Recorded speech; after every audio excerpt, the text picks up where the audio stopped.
Avez-vous déjà vu le visage de quelqu'un s'effondrer comme un château de cartes? Moi, oui. Et c'était exactement à 19h15 un mardi soir à Lyon, quand Camilla a poussé la porte du salon et a trouvé le seau bleu délavé bien au centre, entre le canapé beige et la télévision. Ce n'était pas n'importe quel seau. C'était ce seau-là. Le même qu'elle pensait que j'utilisais seulement pour frotter le sol de la cuisine, ignorante qu'à l'intérieur était caché son passé sordide, chaque photo, chaque coupure de journal, chaque preuve que j'avais collectée pendant des mois comme une araignée patiente tissant sa toile. Le bruit de la clé tournant dans la serrure a résonné dans l'appartement à 19h, comme toujours. Camilla rentrait du travail du cabinet d'avocat où elle feignait d'être la femme intègre que mon fils Pierre croyait avoir épousée. J'étais assise dans mon fauteuil de velours marron, celui dont elle se plaignait toujours qu'il prenait trop de place, les mains croisées sur mes genoux et le cœur battant comme un tambour de guerre. D'abord est venu le bruit du sac jeté sur la console. Ensuite, les talons au claquant contre le parquet en bois, un son que j'avais appris à détester pendant ces 2 années où je vivais ici. Elle est entrée dans le salon en mâchant quelque chose, probablement les biscuits chers qu'elle cachait dans le bureau et que je ne devais pas toucher. Et puis, le silence. Camilla s'est arrêtée. Littéralement figée sur place, la bouche entr'ouverte et un fil de miettes pendant au coin des lèvres. Ses yeux ont parcouru le seau bleu comme s'il était une bombe sur le point d'exploser. Parce que, d'une certaine manière, c'était exactement cela. Madeleine. Sa voix est sortie rauque, presque inaudible. Qu'est-ce que c'est que ça? J'ai souri. Pas le sourire doux et inoffensif qu'elle avait l'habitude de voir. J'ai souri comme une chatte qui venait de capturer un gros rat après des semaines de chasse. Je me suis levée lentement du fauteuil, sentant chacune de mes 68 années peser sur mes os, mais sentant aussi une énergie que je n'avais pas ressentie depuis des décennies. Ah, ma chérie, ai-je murmuré, m'approchant du seau avec des pas délibérément lents. C'est le même seau que tu m'as vu utiliser tant de fois pour nettoyer le sol. Tu te souviens? Celui dont tu disais que c'était le seul endroit où je servais à quelque chose dans cette maison? Son visage a pâli. Camilla avait toujours été fière de sa peau bronzée artificielle, mais à ce moment-là, elle ressemblait à un fantôme errant dans les couloirs du Louvre. Je ne sais pas de quoi tu parles. A-t-elle tenté, mais la voix tremblante la trahissait. J'ai ri doucement, un son qui a résonné dans le salon comme le tintement de cristaux se brisant. Tu ne sais pas? Quel dommage. Alors peut-être que ceci t'aidera à rafraîchir ta mémoire. Je me suis baissée, ignorant les protestations de mes genoux arthritiques, et j'ai sorti la première photo du seau. C'était une image en noir et blanc, un peu floue, mais parfaitement claire dans ce qu'elle montrait, Camilla, 5 ans plus jeune, sortant d'un hôtel bon marché à Marseille avec un homme qui n'était définitivement pas mon fils. L'homme portait une alliance. Elle aussi, mais pas celle de mariée avec Pierre. Tu reconnais, ai-je demandé, tenant la photo à la hauteur de mes yeux. Hôtel Méditerranée, mars 2019. Tu étais encore fiancée à Pierre à l'époque, n'est-ce pas? Ses jambes ont vacillé. Camilla s'est accrochée au mur, et j'ai pu voir le moment exact où le masque de supériorité qu'elle portait avec moi s'est brisé comme du verre sur l'asphalte. Comment tu? La question est morte dans sa gorge. Comment j'ai obtenu ces photos, ai-je complété, sentant un plaisir pervers dans chaque mot. Ah, ma petite, tu as vraiment cru que tu étais la seule intelligente dans cette famille? J'ai pris une autre photo. Celle-ci la montrait entrant dans un mont-de-piété dans un quartier louche de Paris, portant un sac que j'ai reconnu comme appartenant à la belle-mère de Pierre, ma belle-sœur, qui était morte l'année précédente et avait laissé quelques bijoux à la famille. Celle-ci est intéressante aussi. Mont-de-piété de la rue de Rivoli. Tu te souviens d'avoir vendu le collier de perles de grand-mère Élise? Celui que nous pensions tous avoir été volé pendant les obsèques? Camilla a commencé à trembler. Littéralement trembler, comme une feuille d'automne sur le point d'être arrachée de l'arbre par le vent froid qui soufflait dehors, annonçant l'hiver qui s'approchait de Lyon. Tu ne peux pas, a-t-elle bégayé. Je ne peux pas quoi? Montrer à Pierre qui est la femme qu'il a épousée? J'ai pris une troisième photo, celle-ci plus récente. Ou peut-être que tu fais référence à celle-ci. La dernière image a été comme un coup de poing dans son estomac. Elle montrait Camilla à une table d'un café chic près du palais de justice, chuchotant à l'oreille d'un homme en costume cher tandis qu'elle glissait une enveloppe sous la table. La date dans le coin inférieur droit était d'il y a seulement 3 semaines. Trafic d'informations privilégiées du bureau où tu travailles, n'est-ce pas? Vendre des détails d'affaires à des avocats concurrents. Très intelligent, vraiment. Le silence qui a suivi était assourdissant. J'ai pu entendre le tic-tac de l'horloge murale, le bourdonnement distant de la circulation en bas, et le son irrégulier de la respiration de Camilla, qui respirait maintenant comme quelqu'un au milieu d'une crise de panique. L'appartement sentait la tension et la peur. L'odeur du parfum cher de Camilla se mêlait à celle du café froid qui restait sur la table basse depuis le matin. Les rideaux de dentelle blanche que j'avais cousus moi-même des années auparavant laissaient filtrer les derniers rayons dorés du soleil de septembre, créant des ombres dansantes sur les murs crème de notre petit salon lyonnais. « Qu'est-ce que tu veux ?» a-t-elle finalement réussi à demander, la voix sortant comme un murmure désespéré. Je me suis rassise dans le fauteuil, j'ai croisé les jambes avec élégance et je l'ai regardé directement dans les yeux. Dans cette lumière tamisée, je pouvais voir les rides de stress qui commençaient à se former autour de ses yeux, les cernes qu'elle cachait si soigneusement sous le maquillage, les petites imperfections que la culpabilité et la peur gravaient lentement sur son visage. « Je veux exactement ce que tu m'as donné pendant tous ces mois, ma chérie. Le respect. » Les mots ont flotté dans l'air comme de la poussière dorée dans un rayon de soleil. Dehors, j'entendais les bruits familiers de notre quartier, les enfants qui rentraient de l'école en courant sur les pavés, le marchand de légumes qui criait ses prix sur la place du marché, la cloche de l'église Saint-Jean qui sonnait l'heure avec sa mélodie grave et solennelle. Camilla s'est laissée glisser contre le mur, ses jambes ne la portant plus. Son chemisier blanc froissé, ses cheveux parfaitement coiffés maintenant en désordre, son vernis à ongles rouges écaillés là où elle s'était agrippée au mur, elle ressemblait à une poupée cassée, à une version déformée de la femme parfaite qu'elle prétendait être. Combien de temps, a-t-elle chuchoté? Combien de temps j'ai su? Ou combien de temps j'ai attendu ce moment? J'ai penché la tête, savourant chaque seconde de cette révélation. Cela fait des mois que je sais, ma petite. Des mois que j'observe, que je documente, que je patiente. Elle a levé les yeux vers moi, et pour la première fois depuis que je vivais dans cette maison, j'ai vu dans son regard quelque chose qui ressemblait à de la reconnaissance.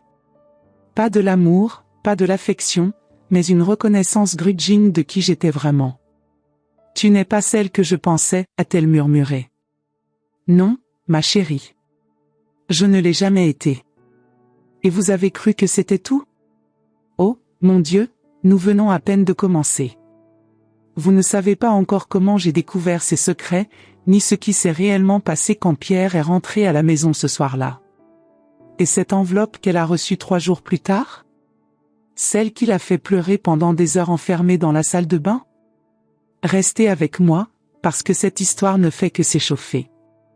Et je vous promets, ce qui va suivre va vous laisser bouche bée.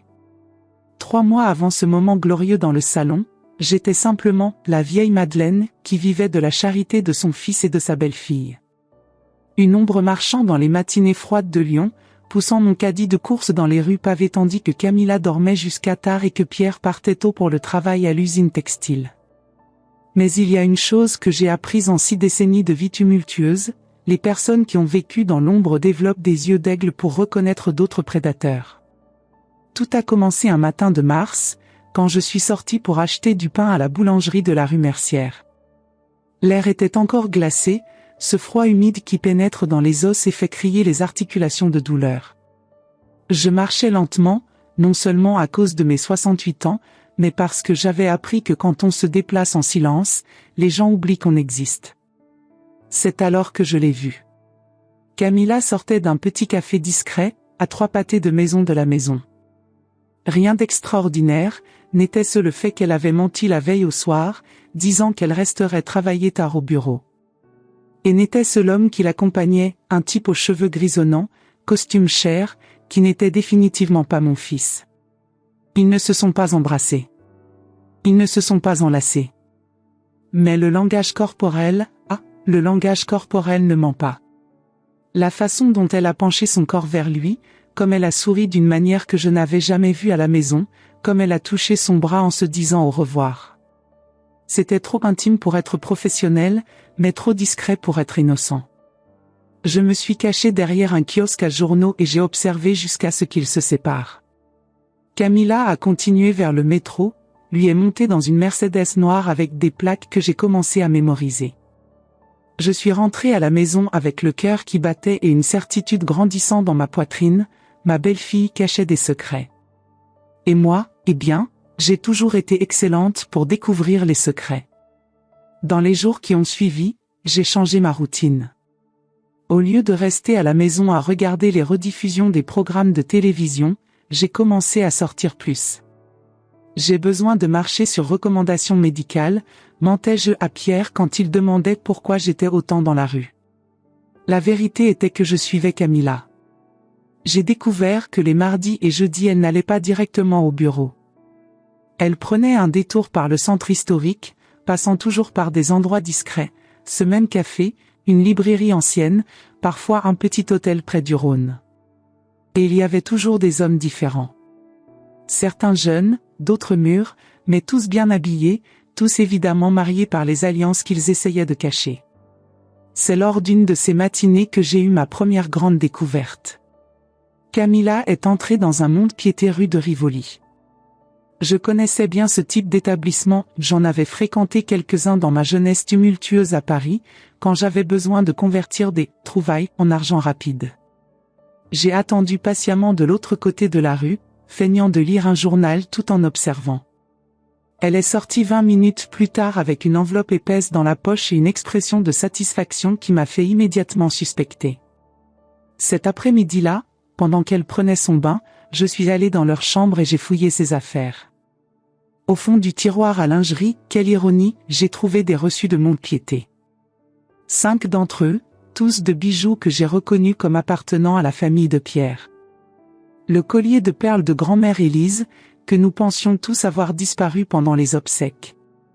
Les boucles d'oreilles en diamant qui avaient appartenu à tante Margaret. Le bracelet en or qui était l'héritage de l'arrière-grand-mère. Camilla vendait systématiquement les reliques de la famille de mon fils. Mais ce n'était que le début. Dans les jours suivants, j'ai intensifié ma surveillance. J'ai acheté un appareil photo discret, un de ces petits qui tiennent dans la paume de la main. Cela m'a coûté presque toute ma petite pension, mais ce fut le meilleur investissement que j'ai fait depuis des années. Le matin brumeux où j'ai pris ma première photo vraiment compromettante, je me souviens de l'odeur de café qui s'échappait des bistrots du Vieux-Lyon, mêlée à celle des croissants chauds de la boulangerie du coin. Les pavés étaient glissants de rosée, et mes vieilles chaussures de cuir faisaient un léger bruit de succion à chaque pas. J'avais enfilé mon vieux manteau gris, celui que Camilla disait toujours que je devrais jeter, mais qui avait l'avantage de me rendre pratiquement invisible dans les rues matinales de Lyon. J'ai photographié Camilla sortant des hôtels. J'ai photographié les hommes avec qui elle se rencontrait. J'ai photographié son entrée et sa sortie du mont-de-piété. Et quand j'ai réussi à m'approcher suffisamment de ce café où elle se réunissait toujours avec l'homme à la Mercedes, j'ai photographié le moment exact où elle a passé une enveloppe sous la table. Cela m'a profondément intrigué. Cela ne ressemblait pas à un rendez-vous romantique, c'était plus commercial. C'est alors que j'ai décidé d'enquêter plus profondément sur la vie professionnelle de ma chère belle-fille. J'ai découvert que Camilla travaillait comme secrétaire dans un cabinet d'avocats qui traitait des affaires d'entreprises de grande envergure. Des affaires qui impliquaient des informations précieuses, des contrats de millions, des fusions et acquisitions. Le type d'information qui, si elle arrivait aux mauvaises oreilles, pourrait valoir beaucoup d'argent. Et l'homme à la Mercedes ? Un peu d'enquête dans les archives publiques de la préfecture m'a révélé qu'il était avocat dans un cabinet concurrent. Les pièces du puzzle ont commencé à s'assembler. Camilla n'était pas seulement une adultère qui vendait les bijoux de famille. Elle était une trafiquante d'informations, vendant des secrets professionnels à des avocats rivaux. Une petite espionne corporative opérant bien sous le nez de mon fils innocent. Pendant des semaines, j'ai tout documenté. Chaque rencontre, chaque transaction, chaque mensonge qu'elle racontait à la maison. J'ai tout gardé dans le vieux seau bleu qu'elle me voyait utiliser pour nettoyer la cuisine, caché dans la petite pièce du fond où personne ne regardait jamais. Et à chaque photo que je prenais, à chaque preuve que je collectais, je ressentais une satisfaction croissante. Non seulement pour la découverte, mais pour l'ironie délicieuse de la situation. Les jours se succédaient dans une routine méticuleuse. Je me levais avant l'aube, préparais le café que Pierre buvait en silence avant de partir à l'usine, puis j'attendais que Camilla sorte pour ses réunions matinales. Ma surveillance était devenue un article.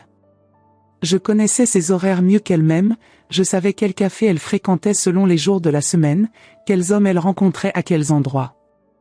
Il y avait Monsieur Dubois, l'avocat à la Mercedes, les mardis et vendredis. Monsieur le maire, plus jeune, costume bleu marine, les mercredis dans le petit café près de la cathédrale. Et parfois, le week-end, des rendez-vous plus longs avec des hommes que je n'arrivais pas à identifier, dans des hôtels discrets du 2e arrondissement. Chaque sortie était une nouvelle pièce du puzzle. J'apprenais à me fondre dans le décor urbain de Lyon, à utiliser les reflets des vitrines pour observer sans être vu, à me poster aux bonnes terrasses de café pour avoir une vue parfaite sur ses activités. Mes vieux réflexes de survie, ceux que j'avais développés dans les rues de Paris il y a des décennies, refaisaient surface avec une facilité surprenante.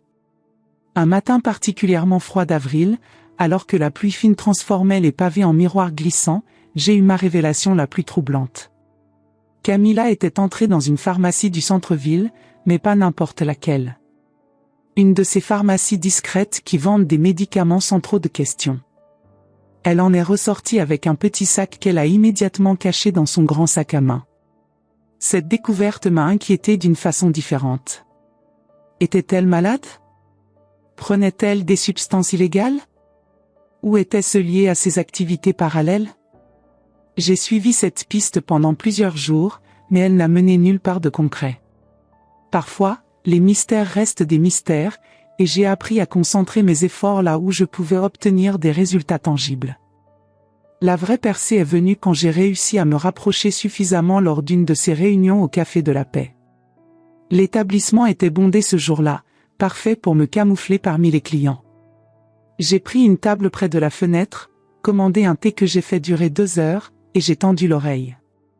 Les documents du dossier Martineau seront finalisés vendredi, j'ai entendu Camilla chuchoter à l'homme aux cheveux gris. La fusion va être annoncée lundi matin. Vous avez jusqu'à dimanche pour agir. L'homme a hoché la tête et a glissé une enveloppe sous son journal. Comme d'habitude? Comme d'habitude. Mon sang s'est glacé. Elle ne vendait pas seulement des informations générales, elle vendait des informations privilégiées sur des fusions d'entreprises. Le genre d'information qui permet de manipuler les marchés financiers, d'acheter des actions avant qu'elles ne montent en flèche ou de les vendre avant qu'elles ne s'effondrent. C'était bien plus grave que je ne l'avais imaginé. Elle me traitait comme de la merde, comme quelqu'un qui ne servait qu'à nettoyer le sol. Elle ignorait que j'étais en train de construire un dossier qui pourrait détruire sa petite vie parfaite en quelques minutes. La goutte d'eau est venue 3 semaines avant ce mardi mémorable. J'étais dans la cuisine, préparant un thé, quand j'ai entendu Camilla parler au téléphone dans le salon. Sa voix était basse, mais les murs de l'appartement étaient fins, et mes oreilles, malgré l'âge, fonctionnaient encore parfaitement. Elle ne sert qu'à nettoyer le sol et ne pue pas parce qu'elle a déjà trop pué dans sa vie. Les mots m'ont frappé comme une gifle glacée. Ce n'était pas seulement la cruauté, je m'attendais déjà à cela de sa part. C'était la certitude absolue dans la voix, la conviction qu'elle parlait à quelqu'un qui serait parfaitement d'accord avec cette évaluation de moi. À ce moment-là, j'ai eu une révélation cristalline, peu importe combien de preuves j'avais, peu importe à quel point son passé était pourri. Pour Camilla, je serais toujours juste la vieille inutile qui nettoyait le sol de sa maison. C'est alors que j'ai décidé qu'il était temps de lui montrer qui nettoyait vraiment la saleté dans cette maison. Cette nuit-là, j'ai organisé toutes mes preuves dans le seau bleu. Photos, reçus, notes manuscrites de mes observations, même quelques enregistrements audio que j'avais réussi à faire avec mon vieux téléphone portable. Tout était là, soigneusement classé par date et par type d'activité illégale. En regardant cette collection de mensonges et de trahisons, j'ai senti quelque chose que je n'avais pas ressenti depuis longtemps, le pouvoir. Le pouvoir de contrôler ma propre destinée, de ne plus être la victime silencieuse, de reprendre ma dignité. Le plan était simple dans sa beauté, attendre le bon moment, celui où l'effet serait maximal, et révéler la vérité de la manière la plus dramatique possible. Et ce moment était arrivé ce mardi soir, quand j'ai placé le seau au centre du salon et que j'ai attendu que ma chère belle-fille rentre à la maison. Pierre est rentré à la maison à 20h30 ce mardi-là, comme il le faisait toujours après ses équipes à l'usine. J'ai pu entendre le son familier de la clé dans la serrure, les pas lourds dans le couloir, et le bruit du sac à dos qu'on laisse par terre dans l'entrée. « Bonsoir, maman », sa voix a résonné dans l'appartement, chaleureuse et fatiguée. « Comment s'est passée ta journée ?» Camilla était toujours plantée au même endroit, regardant le seau comme s'il était un animal venimeux prêt à attaquer. Les photos étaient éparpillées sur le sol autour de ses pieds, certaines faces visibles, révélant des fragments de la vérité qu'elle avait si soigneusement cachée. « Je suis dans le salon, mon fils », ai-je répondu d'une voix sereine qui contrastait dramatiquement avec le chaos silencieux qui planait dans l'air. Pierre est apparu à l'entrée du salon avec le visage encore sale de l'usine, les marques des lunettes de protection créant un masque pâle autour des yeux. Il était un homme simple, mon fils. Travailleur, honnête, trop naïf pour son propre bien. Exactement le type d'homme qu'une femme comme Camilla pouvait manipuler sans grands efforts. Mais quand ses yeux ont rencontré la scène devant lui, l'épouse pâle comme du papier, les photos sur le sol, le seau au centre du salon, et moi assise calmement dans le fauteuil comme une reine présidant un jugement, son expression a complètement changé. L'air dans la pièce était épais de tension. On entendait le tic-tac de l'horloge grand-mère dans le couloir, celle qui avait appartenu à sa propre grand-mère et qui marquait chaque seconde avec une régularité implacable. Les derniers rayons du soleil couchant filtraient à travers les rideaux de dentelle que j'avais brodés moi-même, projetant des motifs dorés sur les murs crème et créant une atmosphère presque théâtrale pour cette révélation longtemps attendue. « Qu'est-ce qui se passe ici ?» a-t-il demandé, la voix chargée de confusion et d'un début d'inquiétude. Camilla s'est tournée vers lui comme quelqu'un qui se noie tentant d'atteindre une corde.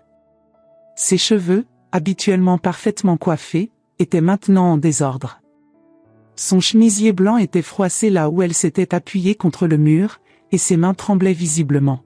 « Pierre, mon chéri, ta mère, elle, je ne sais pas pourquoi elle fait ça. » Sa voix était devenue aiguë, presque hystérique. « Fait quoi ?» Il a fait un pas dans le salon, et ses yeux se sont finalement focalisés sur les photographies éparpillées sur le sol. Je me suis levé du fauteuil et j'ai marché jusqu'à une des photos les plus compromettantes, celle qu'il a montrée sortant de l'hôtel avec l'homme d'âge mûr. Je l'ai prise délicatement et je l'ai tendue à mon fils. « Reconnais-tu cette femme, Pierre ?» Il a pris la photo avec des mains tremblantes, l'a examinée pendant quelques secondes qui ont semblé éternelles. Je pouvais voir son esprit essayer de traiter ce qu'il voyait, le refus initial cédant lentement la place à une compréhension douloureuse. Ses épaules se sont affaissées imperceptiblement, comme si un poids invisible venait de s'abattre sur lui.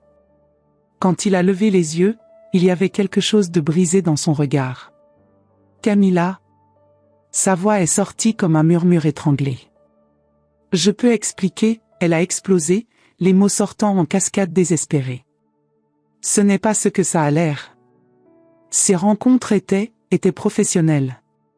Des réunions de travail. J'ai ri doucement, le son résonnant dans le salon comme des gouttes de pluie sur un toit de zinc. Des réunions de travail dans des hôtels bon marché ? Que c'est intéressant, ma chérie. J'ai pris une autre photo, celle des boucles d'oreilles vendues au mont-de-piété, et je l'ai montrée à Pierre. Et cette réunion de travail ici ? Où elle a vendu les boucles d'oreilles en diamant de tante Margaret ? Le visage de mon fils s'est transformé en un masque d'horreur grandissante. Il a regardé la photo, puis Camilla, puis de nouveau la photo, comme s'il essayait de résoudre un puzzle impossible. Les boucles d'oreilles de tante Margaret ? Mais tu as dit qu'elles avaient été volées pendant les obsèques. Sa voix était devenue plus faible, plus fragile, comme s'il réalisait soudain que tout ce qu'il croyait savoir sur sa vie était peut-être un mensonge. Mensonge, ai-je répondu simplement. Comme tout le reste qu'elle t'a raconté pendant ces 3 dernières années. Camilla a commencé à pleurer. Ce n'étaient pas des pleurs délicats et féminins, mais quelque chose de désespéré et de laid, avec des sanglots qui faisaient se contorsionner son corps. Son mascara coulait, créant des traînées noires sur ses joues, et son rouge à lèvres était étalé là où elle s'était mordu la lèvre inférieure. Pierre, s'il te plaît, tu dois m'écouter. J'avais besoin de l'argent. Le bureau ne paie pas bien, et tu sais comme les choses sont difficiles. Difficiles au point que tu vendes les bijoux de ma famille? La voix de Pierre devenait plus forte, plus âpre. Il y avait une colère qui montait en lui, lente mais inexorable, comme une marée qui commence à couvrir la plage. Difficile au point que tu montes sur tes activités tous ces soirs? Je pouvais voir qu'il luttait avec lui-même, essayant de concilier l'image de la femme qu'il aimait avec la réalité que ses photos révélaient. Ses poings se serraient et se desserraient, un tic nerveux que je lui connaissais depuis l'enfance quand il était contrarié. J'ai pris la 3e photo, celle du café, montrant l'enveloppe passée discrètement et je l'ai posée sur la table basse, bien au milieu, où tous les deux pouvaient la voir clairement. Et celle-ci, mon fils, montre ton épouse vendant des informations confidentielles du bureau où elle travaille à des avocats concurrents. Trafic d'informations privilégiées. Si je ne me trompe pas, cela peut valoir quelques années de prison, n'est-ce pas? Le silence qui a suivi était si dense que j'aurais pu pratiquement le toucher. Pierre a regardé de la photo à Camilla, puis à moi, puis de nouveau à la photo. Ses lèvres bougeaient comme s'il essayait de former des mots qui ne pouvaient simplement pas sortir. Dans ce silence, j'entendais tous les petits bruits de notre appartement, le réfrigérateur qui ronronnait dans la cuisine, les voix étouffées des voisins du dessus, le bruit lointain de la circulation sur l'avenue Jean Jaurès. Ces sons familiers de la vie quotidienne rendaient la scène encore plus surréaliste, comme si nous étions des acteurs dans une pièce de théâtre jouée au milieu d'un décor parfaitement ordinaire. Camilla a arrêté de pleurer brusquement. Elle a essuyé son visage avec le dos de sa main, étalant encore plus son maquillage, et m'a regardé avec une expression que je n'avais jamais vue auparavant. « Comment ?» a-t-elle demandé, la voix rauque. « Comment as-tu découvert tout cela ?» J'ai souri, et cette fois ce n'était pas un sourire gentil ou maternel. C'était le sourire d'une prédatrice qui venait de capturer sa proie après une longue chasse. « Ah, ma petite, tu as vraiment cru que tu étais la seule intelligente de cette famille ? Tu as oublié à qui tu avais affaire. » J'ai marché jusqu'à la fenêtre, observant les lumières de Lyon qui s'allumaient dans le crépuscule. Les lampadaires commençaient à illuminer les rues pavées, créant des halos dorés dans la brume légère qui montait du Rhône. C'était une soirée d'automne parfaite, paisible et belle, en contraste total avec le drame qui se jouait dans notre salon. Tu sais, Camilla, tu n'as jamais pris la peine de poser des questions sur mon passé. Pour toi, j'ai toujours été juste la vieille, la mère ennuyeuse qui est venue vivre ici après être devenue veuve. Je me suis tournée pour la regarder directement. Mais j'ai eu une vie avant d'être juste la mère de Pierre. Une vie que toi, avec toute ton arrogance juvénile, tu n'as jamais imaginée. Pierre s'est affalé dans le canapé, tenant toujours les photos, ayant l'air d'un homme qui venait de découvrir que toute sa vie était un mensonge. Ses épaules étaient voûtées, ses cheveux ébouriffés là où il avait passé ses mains, et ses yeux étaient rouges de fatigue et de choc émotionnel. « Maman, a-t-il murmuré, comment as-tu obtenu ces photos ? » En la suivant, mon fils. Jour après jour, semaine après semaine. J'ai découvert les horaires, les endroits, les contacts. J'ai tout documenté avec la patience de quelqu'un qui a appris à être invisible quand c'était nécessaire. J'ai fait une pause, savourant le moment. Tu vois, quand on a vécu dans l'ombre comme moi, on développe certaines compétences. On apprend à observer sans être vu, à se souvenir des détails que les autres négligent, à être patiente quand il le faut. Camilla me regardait avec un mélange de terreur et de quelque chose qui ressemblait presque à du respect. Comme si elle voyait enfin la vraie femme derrière la façade de petite vieille inoffensive. « Qui étais-tu » a-t-elle demandé, la voix à peine un fil. Quelqu'un qui a survécu des décennies dans les rues de Paris en faisant des choses qui te feraient te sentir comme une sainte, ma chérie. Quelqu'un qui a appris que la survie exige parfois d'être plus intelligente que ses prédateurs. Pierre a levé la tête vers moi, et j'ai vu une nouvelle expression dans ses yeux. Plus seulement du choc, mais une sorte de fascination troublée, comme s'il découvrait que sa mère était en réalité une étrangère. « Maman, qu'est-ce que tu as fait ? Dans le passé ?» J'ai secoué la tête doucement. « Ce qui importe, mon fils, c'est ce que j'ai fait pour te protéger. C'est ce que font les mères, elles protègent leurs enfants, même quand ces enfants sont adultes et ne savent pas qu'ils ont besoin d'être protégés. » Le silence s'est installé de nouveau, mais cette fois il était différent. Plus lourd, chargé de révélations et de questions non posées. Camilla s'était redressée contre le mur, ses bras croisés sur sa poitrine dans un geste défensif, mais ses yeux ne me quittaient pas. « Qu'est-ce que tu veux maintenant ?» a-t-elle finalement demandé. « Ce que je veux ?» J'ai marché lentement vers le centre du salon, mes pas résonnant sur le parquet. « Je veux que tu comprennes quelque chose, Camilla. Tu m'as traité comme une moins que rien pendant des mois. Tu m'as fait sentir comme si j'étais un fardeau, comme si ma seule utilité était de nettoyer tes saletés. » J'ai ramassé une autre photo, celle qu'il a montrée avec l'homme aux cheveux gris dans le café chic. Mais pendant tout ce temps, c'est moi qui nettoyais vraiment les saletés dans cette maison. Tes saletés. Pierre s'est penché en avant, les coudes sur les genoux, la tête dans les mains. Je ne comprends pas. Camilla, pourquoi? Pourquoi tout ça? Elle s'est tournée vers lui, et pour la première fois depuis le début de cette confrontation, j'ai vu quelque chose comme du remords genuin dans ses yeux. L'argent, Pierre. J'avais besoin d'argent. Le cabinet ne paie vraiment pas bien, et il y avait des dettes. Quelles dettes? Sa voix était devenue plus forte, plus exigeante. Elle a hésité, regardant entre lui et moi comme si elle calculait combien de vérités elle pouvait se permettre de révéler. Du jeu, a-t-elle finalement murmuré. J'avais des dettes de jeu. Cette révélation m'a surprise même moi. Dans toutes mes observations, je n'avais jamais soupçonné qu'elle avait un problème de jeu. Cela expliquait beaucoup de choses, le besoin constant d'argent, la prise de risque progressif, la vente des bijoux de famille. Combien? A demandé Pierre, sa voix maintenant dangereusement calme. 15 000 euros. Il s'est redressé comme s'il avait reçu une décharge électrique.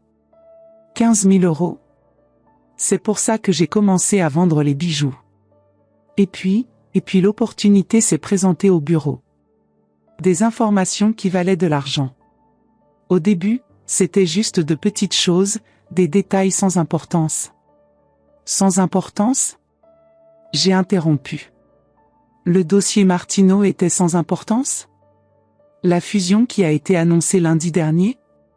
Ses yeux se sont écarquillés. Tu sais pour Martineau? Je sais beaucoup de choses, ma chérie. Plus que tu ne peux imaginer. Pierre nous regardait alternativement, comme s'il assistait à un match de tennis particulièrement intense. Quelqu'un peut-il m'expliquer de quoi vous parlez? Ta femme, ai-je dit, ramassant une dernière photo que je n'avais pas encore montrée, celle de Camilla recevant une enveloppe particulièrement épaisse de l'homme à la Mercedes, vend des informations sur les fusions d'entreprises avant qu'elles soient annoncées publiquement. Ses contacts utilisent ces informations pour acheter et vendre des actions au bon moment. C'est de la manipulation de marché, a murmuré Pierre. C'est un crime fédéral. Camilla s'est effondrée. Littéralement glissée le long du mur jusqu'au sol, ses jambes ne la portant plus. Je ne voulais pas que ça aille si loin. Ça a juste escaladé. Comme les mensonges, j'observais. Comme les trahisons. Comme le manque de respect. Je me suis assise de nouveau dans mon fauteuil, croisant les jambes élégamment, et j'ai observé les deux pendant quelques moments. Pierre toujours en train de traiter la trahison, Camilla calculant ses options de fuite. Maintenant, ai-je dit finalement, ma voix coupant le silence comme une lame, nous allons discuter de la façon dont nous allons résoudre cette situation. Dehors, les cloches de l'église Saint-Jean ont sonné 9 heures, leur mélodie grave et solennelle flottant dans l'air nocturne de Lyon. C'était un son que j'entendais depuis des mois, mais ce soir, il semblait marquer non pas seulement l'heure, mais la fin d'une époque et le début d'autre chose. Quelque chose de différent. Quelque chose de mieux. Quelque chose où j'aurais enfin le respect que je méritais. 2 semaines après cette nuit révélatrice, la dynamique dans notre petite maison avait complètement changé. Camilla ne sortait plus à l'aube, ne recevait plus d'appels téléphoniques mystérieux, et avait développé une politesse presque servile envers moi qui arrivait à être comique. « Bonjour, Madeleine », disait-elle chaque matin, me servant le café dans la tasse de porcelaine fine, celle qui était auparavant trop délicate pour les personnes négligentes. « Avez-vous bien dormi ?» J'acceptais la révérence avec la grâce d'une reine déchue qui avait finalement récupéré son trône. L'atmosphère matinale de l'appartement s'était transformée de manière palpable. Avant, les petits déjeuners étaient des affaires tendues, silencieuses, où chacun évitait le regard des autres. Maintenant, il y avait une chorégraphie délicate qui s'était installée. Camilla se levait la première, préparait le café exactement comme je l'aimais, fort, avec une cuillère de sucre et une goutte de lait, et l'apportait sur un plateau avec les biscuits sablés que j'affectionnais. Pierre avait mis 3 jours pour me parler après cette nuit. 3 jours pendant lesquels il partait tôt pour travailler et rentrait tard, évitant autant moi que son épouse. Je pouvais l'entendre dans sa chambre le soir, marchant de long en large sur le parquet qui grinçait, marmonnant des conversations imaginaires avec lui-même. Quand il s'est finalement assis à côté de moi dans le salon, ses premiers mots ont été prononcés d'une voix si basse que j'ai dû me pencher pour l'entendre. « Pourquoi ne m'as-tu pas dit avant, maman ?» C'était une question juste, et je m'y étais préparé pendant ces 3 jours de silence. « Parce que, mon fils, tu n'aurais pas cru en moi. Tu aurais pensé que j'étais juste une vieille jalouse essayant de saboter ton mariage heureux. » Il est resté en silence pendant un long moment, regardant par la fenêtre les rues de Lyon qui commençaient à se vêtir des couleurs de l'automne. Les platanes de l'avenue perdaient leurs feuilles, créant un tapis doré sur les pavés humides. Les matinées devenaient plus fraîches, et je voyais les gens passer emmitouflés dans leurs manteaux, pressés de rentrer chez eux après le travail. « Que dois-je faire maintenant ?» a-t-il finalement demandé. « Cela, ai-je répondu doucement, est une décision que toi seul peux prendre. » Mais j'avais mes propres conditions pour Camilla, et je les lui ai présentées 3 jours après la grande révélation. Je l'ai trouvée dans la cuisine, préparant un dîner élaboré, un autre signe de combien drastiquement les choses avaient changé. Avant, elle réchauffait à peine de la nourriture congelée quand Pierre n'était pas à la maison. Maintenant, elle épluchait des légumes frais, assaisonnait une pièce de bœuf avec des herbes de Provence, et faisait même cuire un gratin dauphinois dans le four. L'odeur était délicieuse, ail, thym et beurre se mêlaient dans l'air chaud de la cuisine. Pour la première fois depuis que je vivais ici, notre maison sentait vraiment comme un foyer. « Précisons quelque chose, ai-je dit, m'appuyant contre le plan de travail de la cuisine. » Elle a arrêté de couper les légumes et s'est tournée vers moi, le visage tendu d'anxiété. Ses mains étaient maintenant sans vernis à ongles, elle avait arrêté de se faire les ongles dans ses salons chers du centre-ville. Ses cheveux étaient attachés en queue de cheval simple, sans les mèches sophistiquées qu'elle portait auparavant. « Qu'est-ce que tu veux ? Premièrement, tu vas rendre tout ce que tu as volé à la famille. Les bijoux que tu peux récupérer du mont-de-piété, tu les ramènes. Ceux qui ont déjà été vendus, tu achètes des équivalents avec ton propre argent. » Elle a ouvert la bouche pour protester, mais j'ai levé la main. « Deuxièmement, tu vas démissionner du cabinet d'avocat. Immédiatement. Et tu vas trouver un emploi honnête, ailleurs, en faisant autre chose. Mais Madeleine, j'ai besoin de travailler. Comment vais-je payer ? Troisièmement, ai-je continué, ignorant son interruption, tu vas traiter Pierre et moi avec le respect que tu n'as jamais montré. Plus de commentaires sarcastiques, plus de regards de dédain, plus de me traiter comme une employée. Elle me regardait avec un mélange de colère et de peur, comme un animal acculé évaluant ses options de fuite. Et quatrièmement, ai-je ajouté, savourant ce moment, tu vas me dire exactement à qui tu dois ces 15 000 €. Non, adresse, comment tu les as contactés. Tout. Son visage a pâli encore plus. Pourquoi ? Qu'est-ce que tu vas faire ? Cela ne te regarde pas. Mais si tu veux que je garde le silence sur tes activités de trafic d'informations, tu me donneras ces détails. Et si je n'accepte pas tes conditions? J'ai souri. Alors Pierre voit le reste des photos qui sont encore dans le seau. Et peut-être que je ferai aussi une visite au bureau où tu travailles, pour raconter à ton patron tes activités parallèles lucratives. La menace a flotté dans l'air comme de la fumée de cigarette. Camilla est restée silencieuse pendant plusieurs minutes, le couteau de cuisine tremblant dans sa main. « Tu as gagné », a-t-elle dit finalement, la voix amère comme du café froid. « Non, ma chérie. J'ai simplement révélé qui a toujours gagné dans cette maison. C'est toi qui n'avais jamais compris. » Dans les jours qui ont suivi, j'ai regardé Camilla accomplir chacune de mes conditions avec une efficacité qui arrivait à être impressionnante. Elle a démissionné du cabinet en alléguant des problèmes familiaux, a trouvé un emploi comme réceptionniste dans une clinique vétérinaire, et a fait 3 voyages au mont-de-piété pour récupérer les bijoux qui y étaient encore.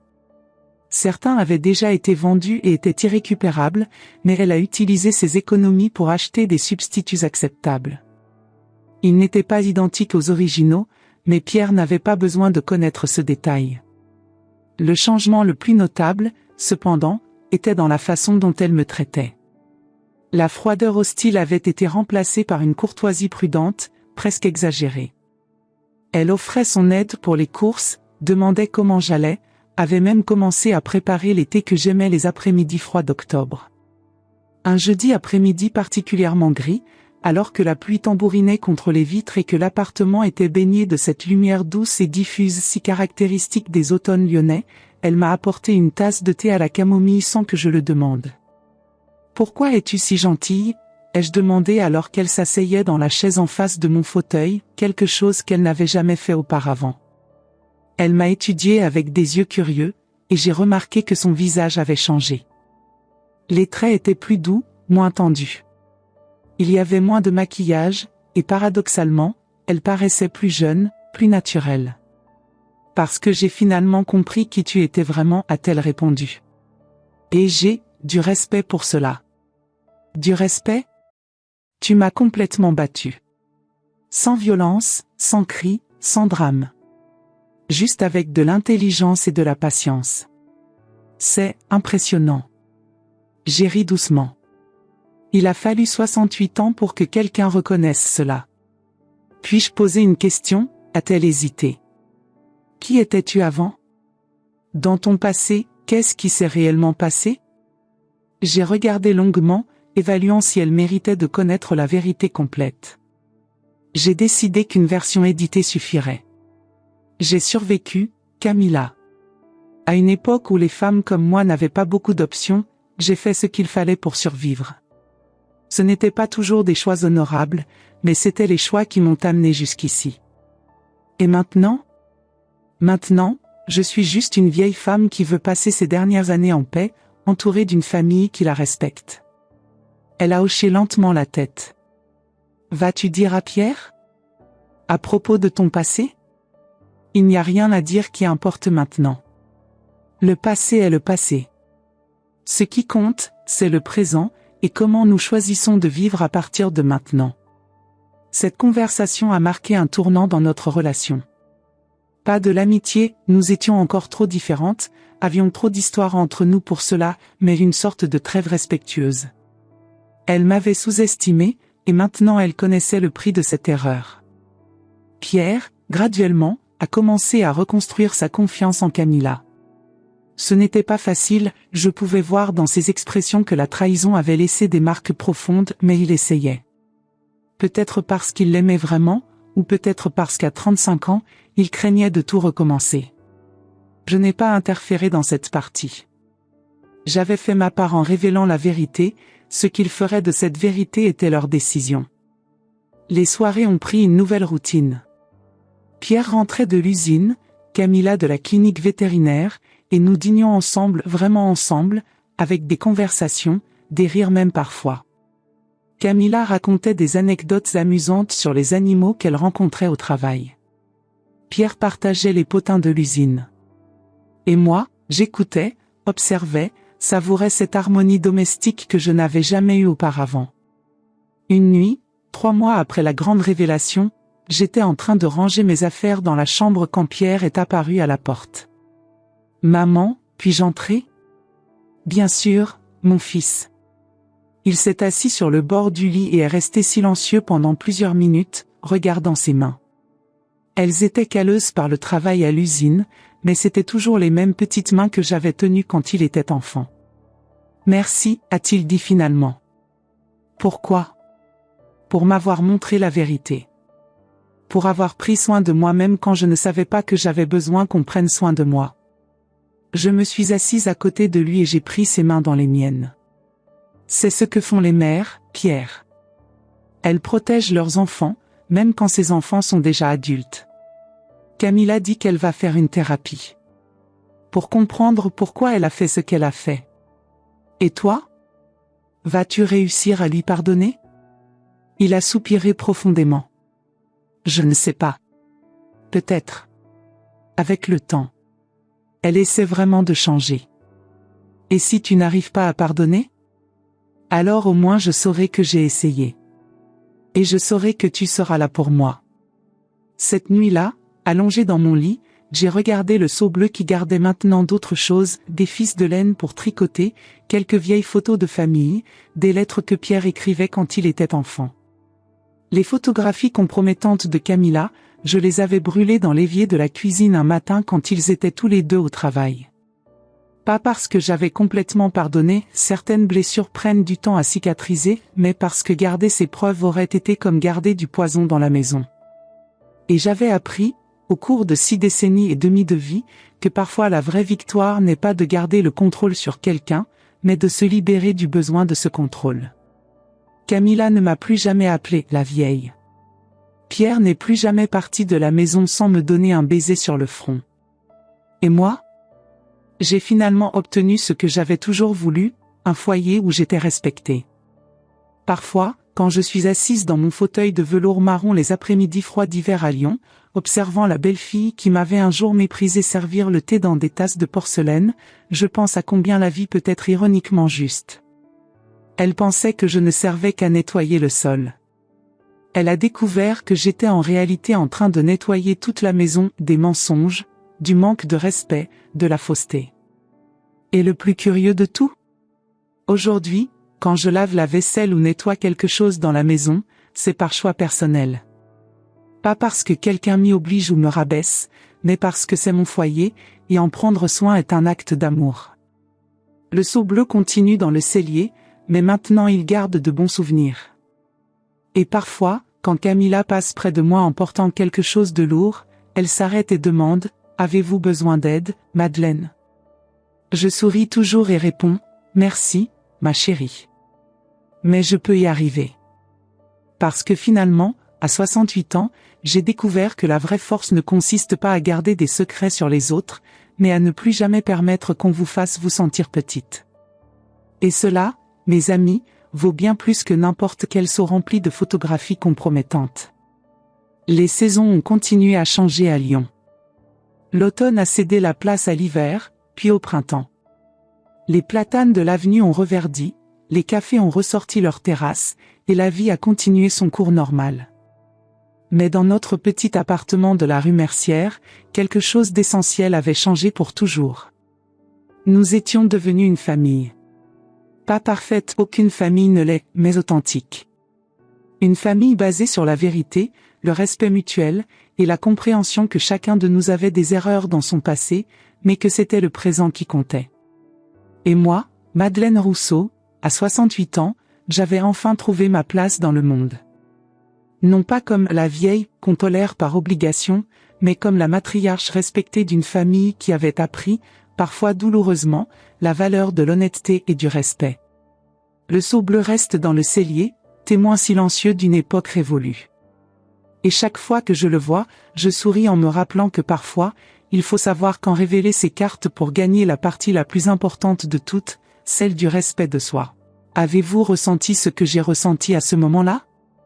Quand j'ai finalement posé ce seau au centre du salon, ce n'était pas seulement à propos de Camilla ou de ses mensonges.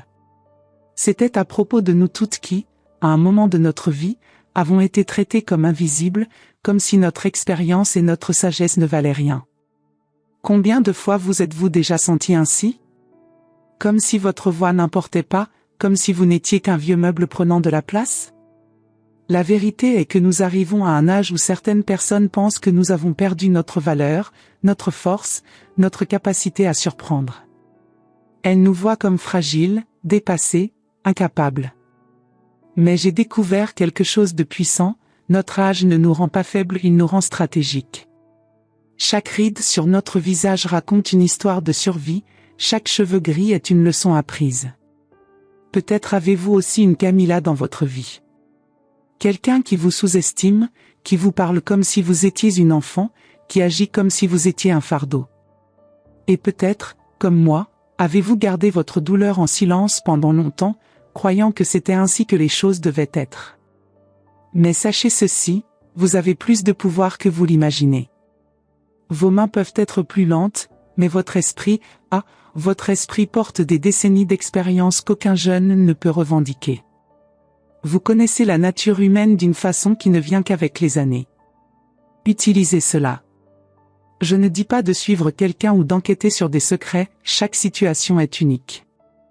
Mais je dis de ne pas accepter le manque de respect, de ne pas vous contenter d'être traité comme moins que ce que vous êtes. Vous méritez la dignité, la reconnaissance, l'amour véritable.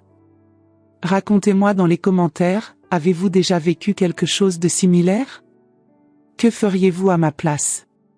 Et si cette histoire a touché votre âme comme elle a touché la mienne en la vivant, abonnez-vous à la chaîne.